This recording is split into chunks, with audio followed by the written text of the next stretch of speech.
নমস্কার বন্ধুরা, দিদির রান্নাঘর উইথ ব্লগ চ্যানেলে আপনাদের প্রত্যেককে স্বাগত।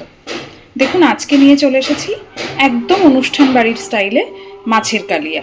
তো আজকের এই মাছের কালিয়াটা আমি কিভাবে করছি চলুন দেখে নিন। তো দেখুন, রুই মাছের কালিয়া করার জন্যে কড়াইতে তেল বসিয়ে দিয়েছি। খুব সুন্দরভাবে তেলটাকে আগে গরম করে লবণ হলুদ মাখানো মাছগুলো ভেজে নেব।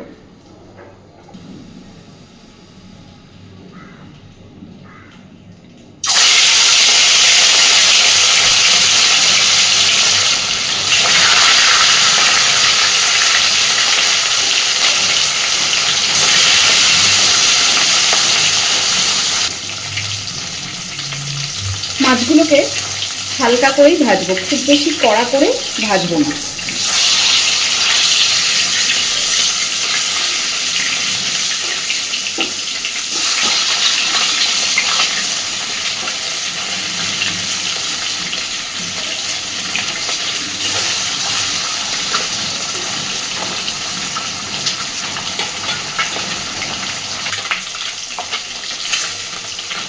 তুলে নিচ্ছি এবার।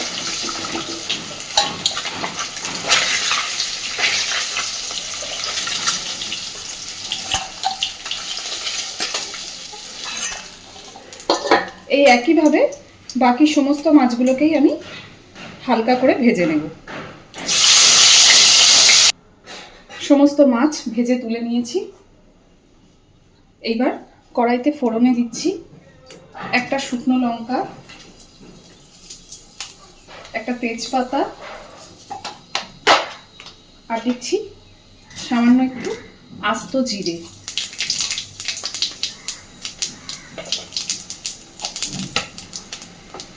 এইবার কেটে রাখা আলুগুলোকে সব তেলের মধ্যে দিয়ে দিচ্ছি।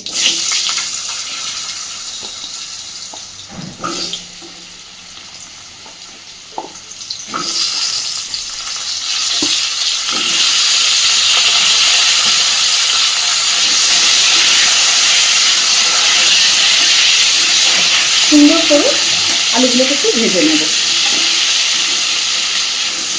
মাছের কালিয়াতে এরকম একটু মোটা মোটা করে আলু দিলেই কিন্তু সেটা খেতে বেশি ভালো হয়।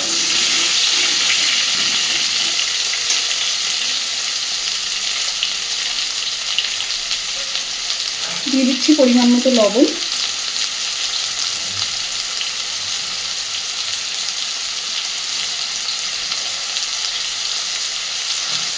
আমি একেবারে পুরো কালিয়াটার পরিমাণেই লবণটা দিয়ে দিচ্ছি।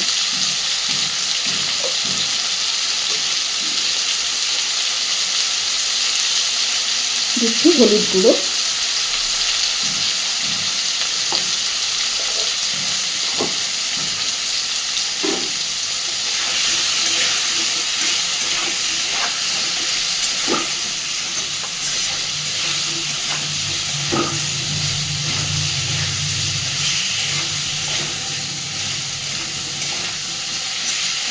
আলুগুলো এবার একটু সুন্দর করে ভালোভাবে ভেজে নেব। দেখুন, সুন্দরভাবে আলুগুলো সব লাল লাল করে ভেজে নিয়েছি।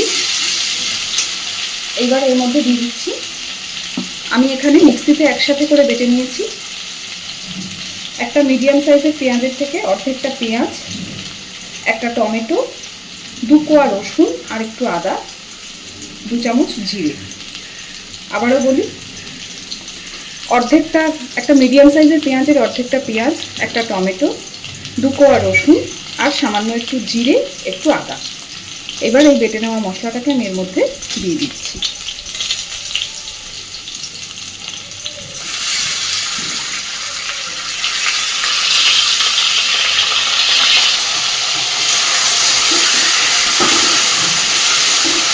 মশলা যাতে পুড়ে না যায়, খুব সামান্য একটু জল দিয়ে মশলাটাকে কষাতে থাকবে।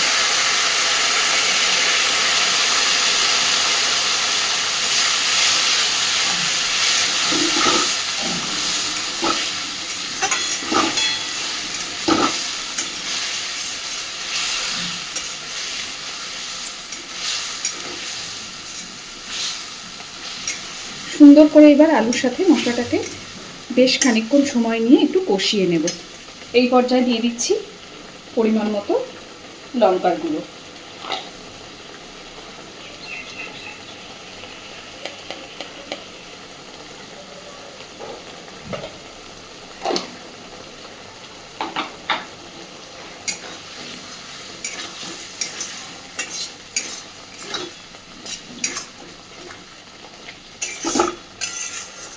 এই আলুর সাথে মশলাটাকে এবার যত ভালো কষানো হবে এই মাছের কালিয়ার স্বাদও ঠিক ততটাই ভালো হবে।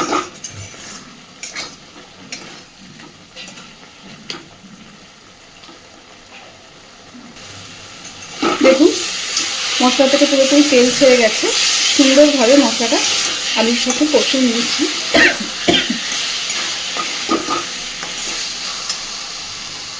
এর মধ্যে আরেকটু জল দিচ্ছি, দিয়ে আবারও খানিকক্ষণ এইভাবেই কষতে থাকবে।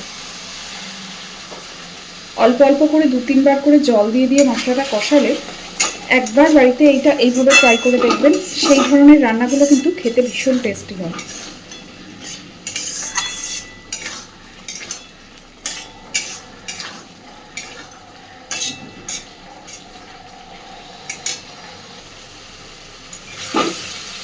দেখুন সুন্দরভাবে হয়ে গেছে কষা, আর জল দিয়ে দিয়ে কষানোর দরকার নেই।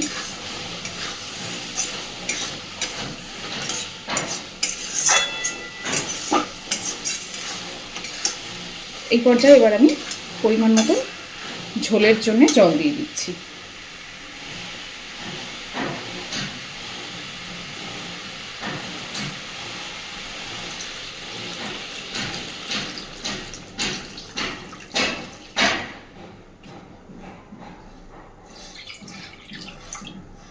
আর একটু জল দিচ্ছি।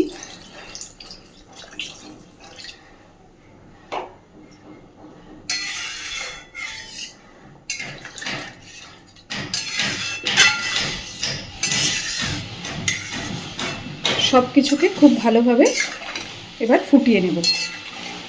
ততক্ষণ শুধু মাছ দেওয়ার আগে পর্যন্ত প্রায় মিনিট 5 আমি এইভাবেই ফুটিয়ে নেব, যতক্ষণ না আলুগুলো ভালোভাবে সিদ্ধ হয়ে যাচ্ছে।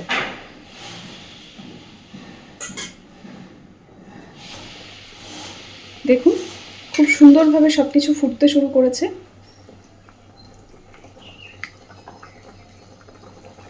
আলুগুলো সুন্দর সিদ্ধ হয়ে এসেছে, যদিও এখনো আলুগুলো আরেকটু সিদ্ধ হবে।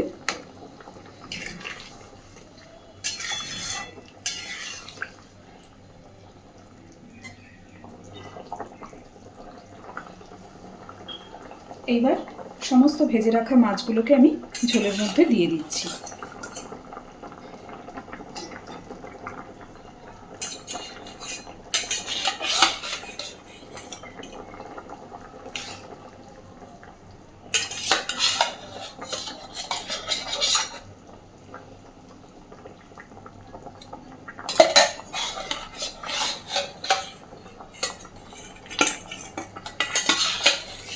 মাছগুলো দেওয়ার পরে আরও মিনিট 5-6 খুব ভালোভাবে ফুটিয়ে নেব।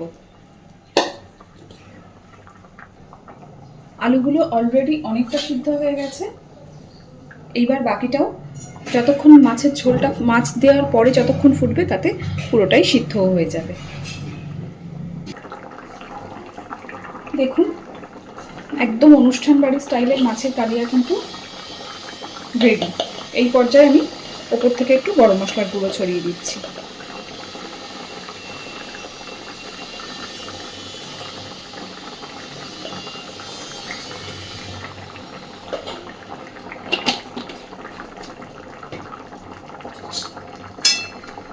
খুব ভালোভাবে মিশিয়ে দিচ্ছি সব কিছুকে।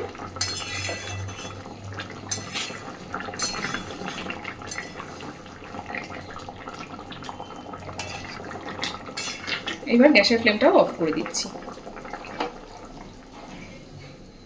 খুব সুন্দর একটা কালারও এসেছে। জানি না ভিডিওতে আপনারা কতটা বুঝতে পারছেন, কিন্তু সামনে থেকে আজকের এই মাছের কালিয়াটার কিন্তু খুব সুন্দর একটা কালারও এসেছে। প্লাস এইভাবে মাছের কালিয়া করে দেখবেন, পুরো মনে হবে অনুষ্ঠান বাড়ির মাছের কালিয়াই হয়েছে। তো আজকের আমার এই রান্নাটা আপনাদের কেমন লাগলো অবশ্যই আমাকে জানাবেন, আর প্লিজ এইভাবে বাড়িতে একবার ট্রাই করে দেখবেন। আশা করি নিরাশ হবেন না। প্লিজ আমার চ্যানেলটাকে লাইক, শেয়ার এবং সাবস্ক্রাইব করে আমার পাশে থাকবেন। ধন্যবাদ।